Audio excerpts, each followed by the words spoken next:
출근 시간이 빠듯한 직장인들에게는 1,000원 김밥 한 줄이 늘 더없이 든든한 아침 식사입니다. 어느 한 직장인도 매일 전철역 앞에 있는 분식집에 가서 김밥으로 아침을 해결하곤 하겠습니다. 그런데 어느 날 그 분식집에 경쟁자가 생겼습니다. 전철역 계단 앞에 작은 좌판을 버리고 김밥을 파는 아주머니가 등장하였던 겁니다. 보니까 김밥을 담아 다니는 아이스박스도 초라합니다. 아주머니의 행색도 초라합니다. 더더군다나 소아마비라도 앓으셨는지 한쪽 다리를 졸고 있습니다. 그런데 그런 호기심에서 한번 사먹은 김밥, 분식집의 김밥과는 비교가 되지 않을 만큼 맛이 좋았고 그때부터 그 아주머니에게만 그 김밥을 사서 먹었습니다. 근데 어느 날 출근길에 보니 아주머니가 가서 김밥을 사려는데 좌판은 버려져 있는데 아주머니가 보이질 않는 거예요. 둘러보았더니 계단 한 구석에서 그 아주머니와 분식집 사장과 뭔가 심각한 얘기를 나누고 있었습니다. 분식집 바로 앞에서 그렇게 좌판을 버렸으니 그 정도만 해도 분식집 사장이 오래 참은 셈이긴 합니다만 이 일로 인해서 아주머니가 상처받지 않았으면 하는 그러한 마음이었습니다. 그리고 며칠 후 결국 아주머니의 좌판은 없어졌습니다. 씁쓸한 마음으로 분식집에 들어가 김밥을 사려던 이 남자, 순간 자기도 모르게 웃음이 터졌어요. 그 아주머니가 그 분식집에서 앞치마를 하고 김밥을 말고 있었던 겁니다. 성도 여러분, 이 이야기를 우리는 감동의 미담으로 받아야 하겠습니까? 아니면 분식집 사장의 비즈니스 전략으로 받아야 하겠습니까? 자, 이 내용이 무엇이든지 간에 분명한 것 하나가 있습니다. 둘 다 이겼다는 겁니다. 우리는 흔히 이런 것을 가리켜 윈윈이라고 이야기를 합니다. 그러나 우리가 살고 있는 이 세상은 늘 그럴 수 없습니다. 늘 함께 이길 수 없습니다. 왜냐하면 나 혼자만의 게임이 함께하는 게임보다 더 많이 있기 때문에 그렇습니다. 그리고 우리는 그 모든 게임들마다 다 승리할 수 없습니다. 결국에는 궁극에 가서 승리하는 자가 마침내 진정한 승리자임을 볼 수 있습니다. 힘이 세기 때문에 승리자가 되는 것이 아닙니다. 지혜가 많기 때문에, 많이 배웠기 때문에, 많이 가졌기 때문에 승리자가 되는 것도 아닙니다. 마지막에 웃는 자가 진정한 승리자입니다.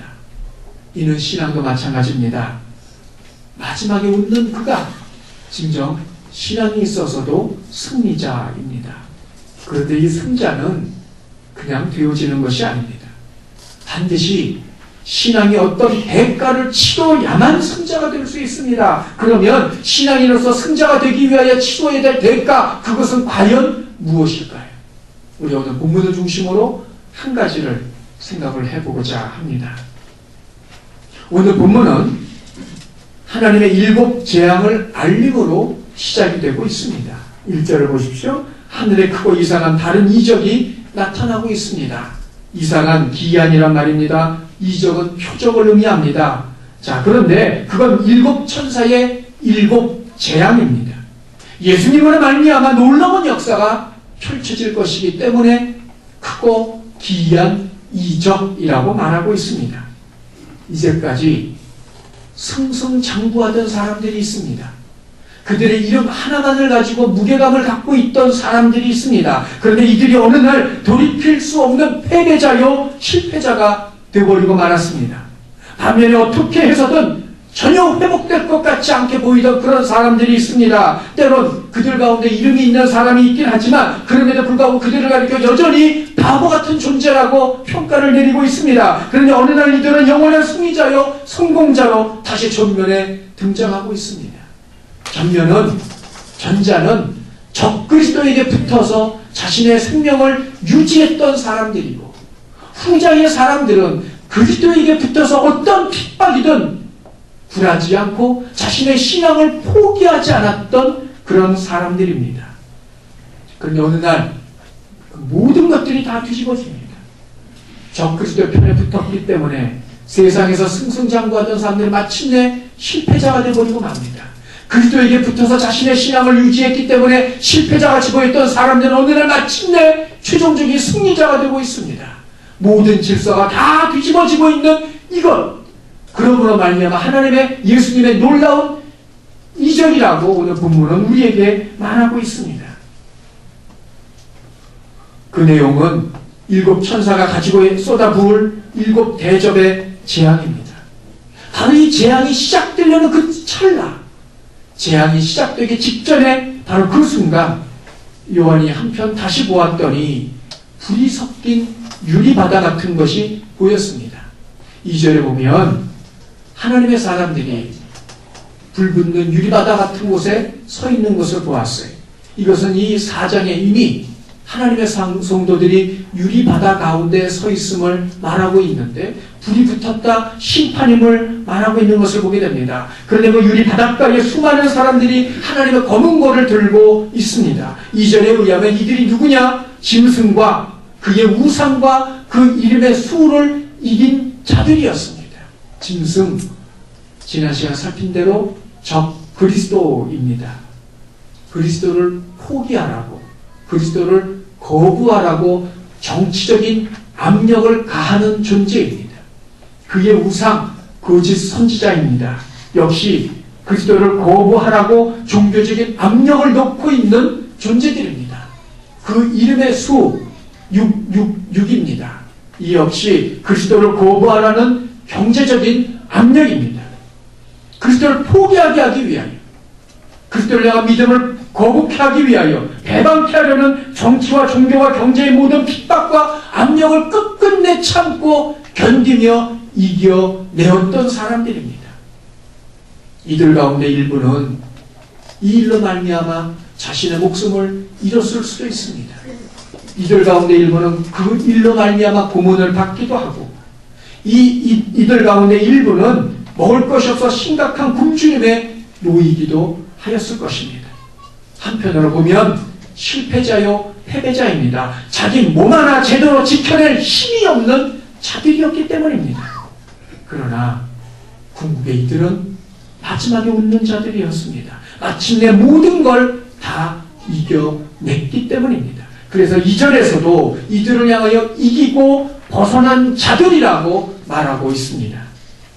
그런데 우리가 여기서 한 가지 주목할 것이 있습니다. 이들은 그냥 서 있는 것이 아닙니다. 그들이 각각 하나씩 가지고 있는 것이 있는데, 다음 사진을 보시면 그것은 바로 검은고, 유대말로 하면 이건 수금이 되겠죠. 우리나라의 검은고가 아닌. 자, 여러분이 보시는 수금은 성경시대의 수금입니다.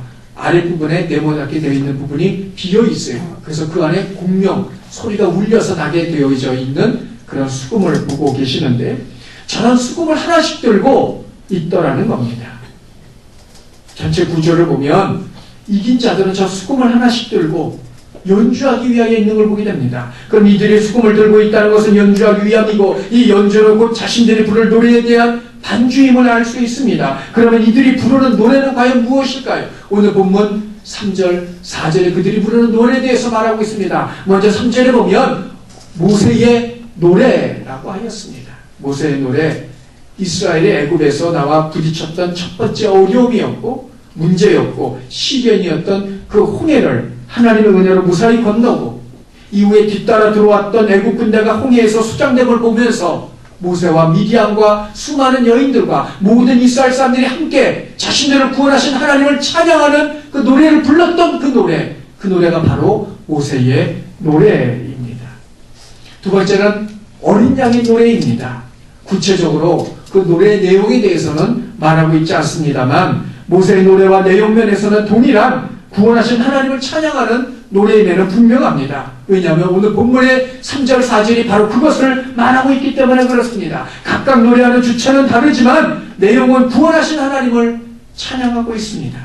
그러므로 필립스라는 주석학자는 이에 대해서 말하기를, 모세의 노래가 홍해에서 불려졌다면 어린 양의 노래는 유리 바닷가에서 불려지고 있고, 모세의 노래가 이집트를 이긴 승리의 노래라면 어린 양의 노래는 바벨론을 이긴 승리의 노래이고, 모세의 노래가 하나님이 자기 백성을 어떻게 인도해 내셨는가를 찬양하는 것이라면, 어린 양의 노래는 하나님께서 자기의 백성을 어떻게 인도해 들이셨는지를 찬양하는 노래였고, 모세의 노래가 성경의 첫 노래라면 어린 양의 노래는 성경의 맨 마지막의 노래이고, 모세의 노래가 죄와 절망과 그리고 성도의 기대와 그리고 하나님의 공의를 균형하는 노래라면, 어린 양의 노래는 이 세 가지 모두를 다 포함하는 노래라고 주석하고 있습니다.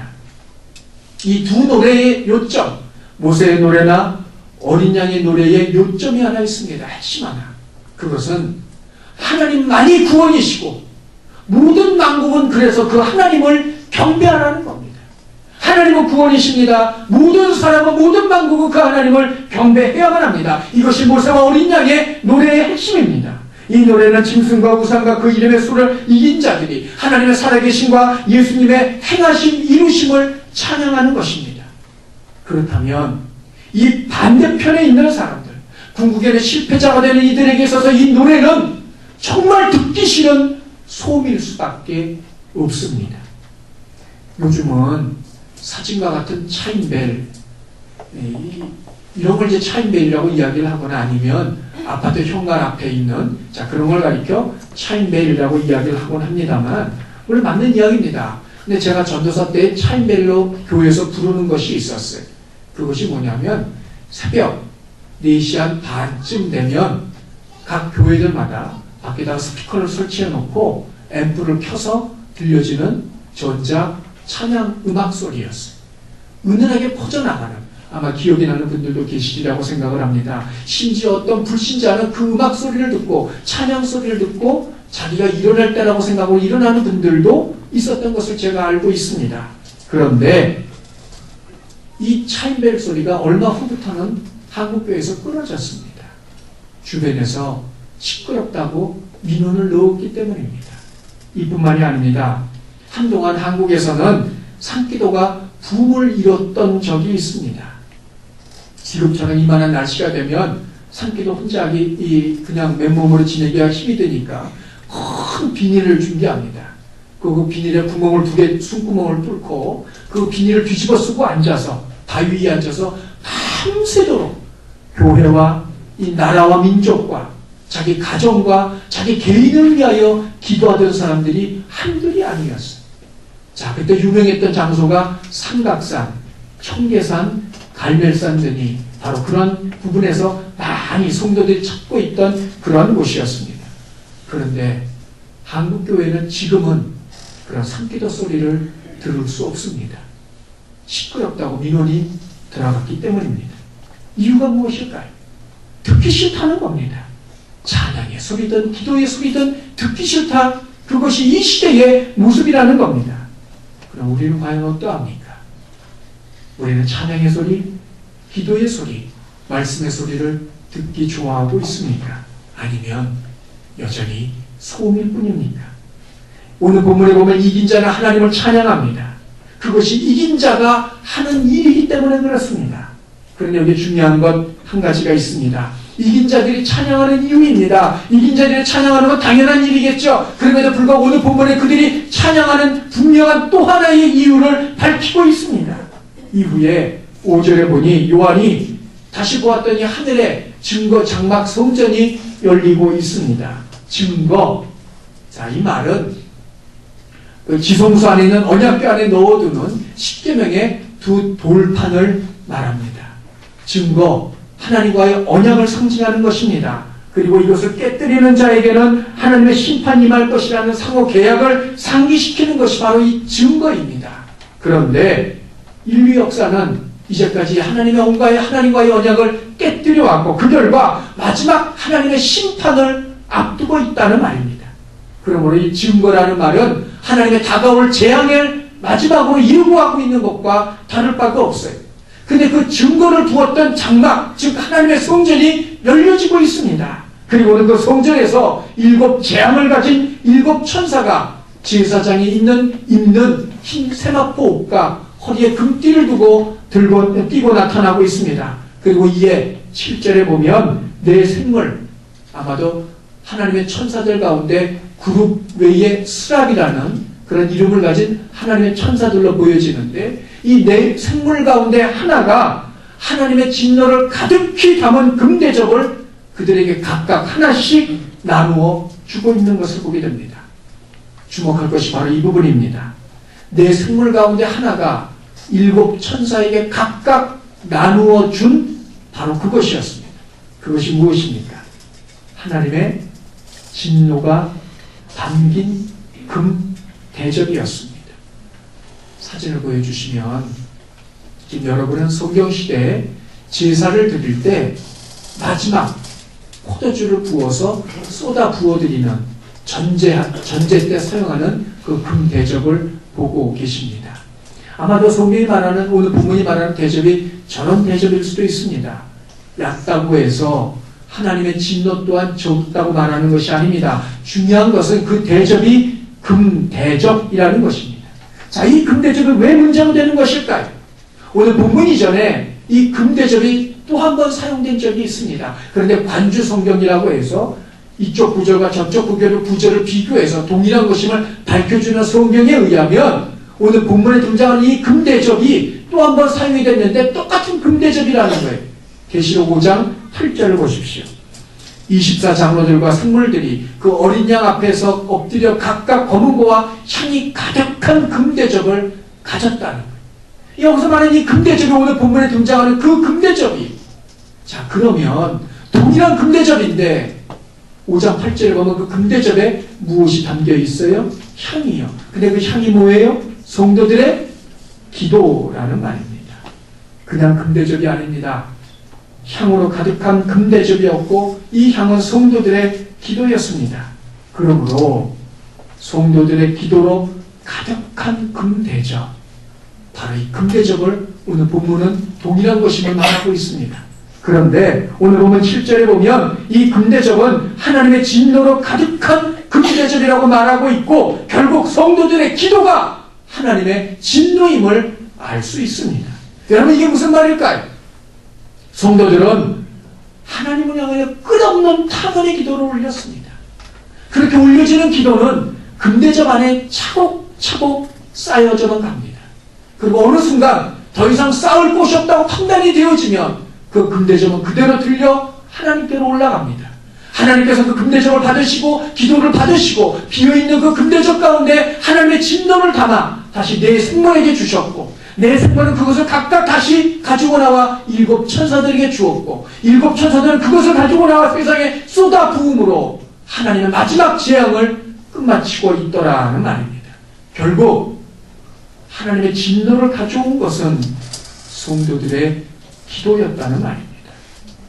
그러면 여기서 드린 성도들의 기도는 무엇일까요? 계시록 6장 10절을 보십시오.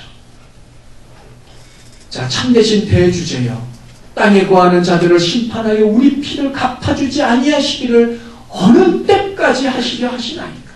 언제까지 우리를 내버려 두시겠습니까? 우리의 억울함을 풀어주지 아니하시겠습니까? 성도들이 끝없이 기도하는 그 기도. 그런데 이 기도는 시편 94편 3절과 함께 맥을 같이 하고 있습니다. 악인이 어느 때까지 계단을 부르리까 이기리이까? 똑같은 이야기. 어느 때까지 악인이 승리할 것입니까? 어느 때까지 우리를 모른 척 하시겠습니까? 똑같은 내용의 기도라는 말입니다. 성도 여러분, 성도들이 겪는 시련이 있습니다. 이것은 단순한 가뭄, 홍수, 자연재해 같은 것일 수도 있고 아니면 존재과 같은 인위적인 것일 수도 있습니다. 그러나 그것이 무엇이든 그것은 자신을 흔드는 모든 것들입니다. 다른 사람들의 생각 없이 쏟아내는 말로 인한 상처일 수도 있습니다. 다른 사람들의 무례일 수도 있습니다. 다른 사람 자체가 나에게는 상처가 될 수도 있습니다. 다른 사람들의 말없는 횡포와 전행이 상처일 수도 있습니다. 사람뿐만이 아닙니다. 주변에서 일어나고 있는 자신의 의지하고 상관없는 일들일 수도 있습니다. 자신과 전혀 상관이 없지만 그럼에도 어쩔 수 없이 함께 당하고 겪을 수밖에 없는 그런 일들일 수도 있습니다. 무엇이 되었든 핵심은 한 가지입니다. 나를 흔드는 모든 것들입니다. 내버려 두지 않고 나를 흔들고 있는 것들, 그래서 나로 말미암아 내 위치에서 벗어나게 만들고 다른 곳으로 이동하게 만드는 그 모든 것들, 바로 그것을 의미하고 있습니다. 중요한 것은 시편의 저자이든 성도들이든 그런 일을 만났을 때의 반응입니다. 그것이 무엇일까요? 오늘 본문은 우리에게 한 가지를 말하고 있습니다. 시련이 왔을 때, 고난이 왔을 때, 어려움이 왔을 때, 자신을 흔드는 어떤 일이 되었던 그 모든 일들을 만났을 때 이긴 자들이 하고 있는 한 가지, 그건 바로 하나님을 향한 기도입니다. 이긴 자가 누구입니까? 이단의 영생교라고 있습니다. 이단입니다만 거기 교주가 조의성이라는 자입니다. 그가 가르쳐 말하기를 자신이 이긴 자라고 가르치고 있습니다. 신천지의 이만희도 자신이 이긴 자라고 말하고 있습니다. 그러나 진정한 이긴 자는 그들이 아닙니다. 본문은 짐승과 그 우상과 그 이름의 수를 이긴 자들이라고 분명히 밝히고 있습니다. 그러나 이들이 이길 수 있었던 비결이 있는데 그건 바로 하나님을 향한 기도입니다. 이들은 사람을 향하여 입을 열지 않았습니다. 자신들을 향하여 다가와 막아서고 힘들게 하고 있는 이들을 맞받아치지도 않았습니다. 이들은 다른 사람들에게 말하고 다니지도 않았습니다. 이들이 한 일은 오직 하나입니다. 하나님께만 입을 여는 것이었습니다. 혹 여러분, 얼굴, 사람이 얼굴을 가리켜 얼굴이라고 말을 하는데 이 얼굴의 옛 어원의 의미를 알고 계십니까? 원래 얼굴이 아니라 얼굴의 옛말은 얼골입니다.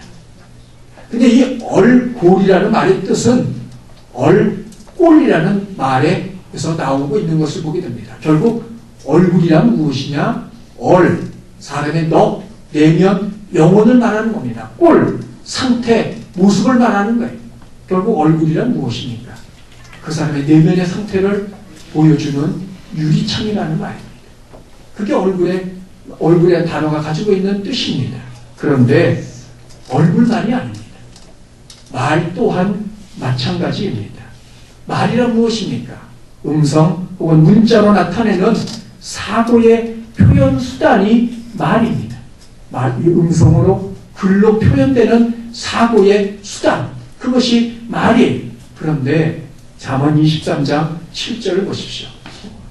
대저 그 마음의 생각이 어떠하면 그 위인도 그러한즉, 그 사람의 생각에 따라서 그 사람이 어떤 사람인지가 결정이 되어진다는 말입니다.